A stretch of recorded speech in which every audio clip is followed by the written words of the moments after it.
pekerjaan rumah yang harus menjadi begitu atau dibereskan begitu oleh calon presiden selanjutnya di Bang? Ya gini, kalau kita bicara pasar modal, kita bicara sistem ekonomi pasar. Politik kita sekarang juga politik pasar. Jadi artinya dari mulai kepala desa sampai presiden, semua pemilihan langsung gitu ya. Nah, dalam ekonomi pasar kan kata Adam Smith gitu ya, negara tuh jangan ikut banyak cawe-cawe gitu. Jadi biarkan pasar itu bekerja dengan sendirinya, let's market operate itself gitu.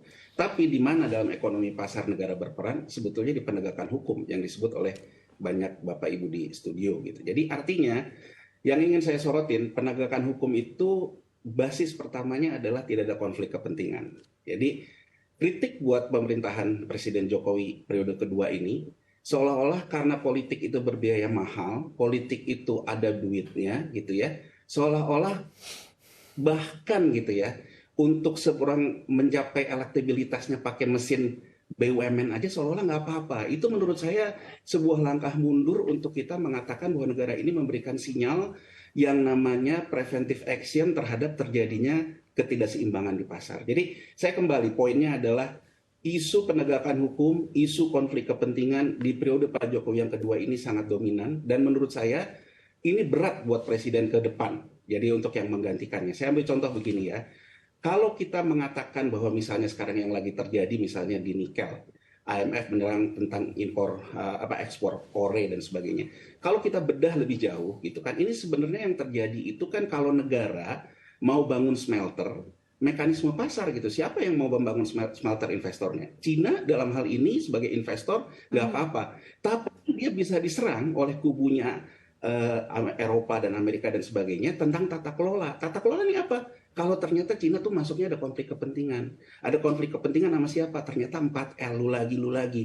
Ini kalau dibongkar di pemerintahan berikutnya sebagai sebuah serangan, ini gejolak moneter yang besar gitu. Karena pasar modal itu bergerak atas persepsi, bergerak atas isu. Kalau isu besarnya tidak dibenahi, isu besarnya tidak kita mulai tabung di pilpres ini, jadi menurut saya ini ketua umum parpol, kalau kata anak-anak sekarang please dong dah gitu ya. Jadi please dong deh gitu. Jadi artinya bahwa ke depan ini jangan kita membuat sesuatu yang gampang banget buat digebuk gitu loh. Karena dua kubu ini berantem. Jadi kalau menurut saya dengan bonus demografi, harusnya kan kita bisa dengan independen juga mengatakan Anda invest boleh. Anda akan dapat keuntungan nanti.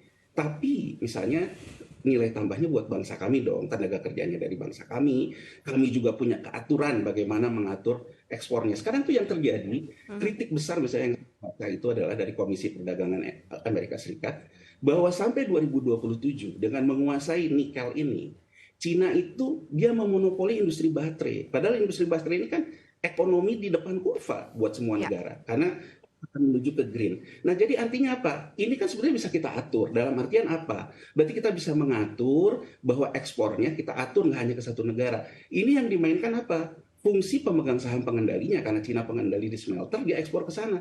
Kemudian coba kita lihat, ini udah muncul. Mulai muncul bahwa ini misalnya dibongkar ternyata ada juga orenya yang diselundupkan juga ke Cina. Jadi ini ya, menurut saya catatan penting para ketua umum parpol, hati-hati nih dalam pilpres kali ini. Pilpres kali ini kelihatannya kayak air tenang gitu. Tapi kalau air tenang ini karena ada kepentingan besar yang sedang bertarung, Anda jangan nabung isu buat orang digebukin deh. Jadi artinya pesan itu aja gitu, bahwa politik ini butuh biaya. Kalau kita mau mengatakan no oligarki juga menurut saya kita nggak rasional gitu. Jadi menurut saya seorang pemimpin uji bagaimana dia menghasilkan sebuah keseimbangan, bagaimana dia menciptakan juga New Deal dengan kelompok-kelompok pemodalnya gitu. Kan dengan misalnya tidak harus minta semuanya dong. Jadi artinya dengan misalnya konstitusi kan ada untung, dengan minta semuanya. Jadi menurut saya pekerjaan rumah terbesar ke depan ini, suka nggak suka, pemerintahan Pak Jokowi terlalu ngegas ke pertumbuhan, seolah-olah mengabaikan yang namanya konflik kepentingan, itu akan menjadi berat buat presiden berikutnya. Baik, sudah dirangkumkan banyak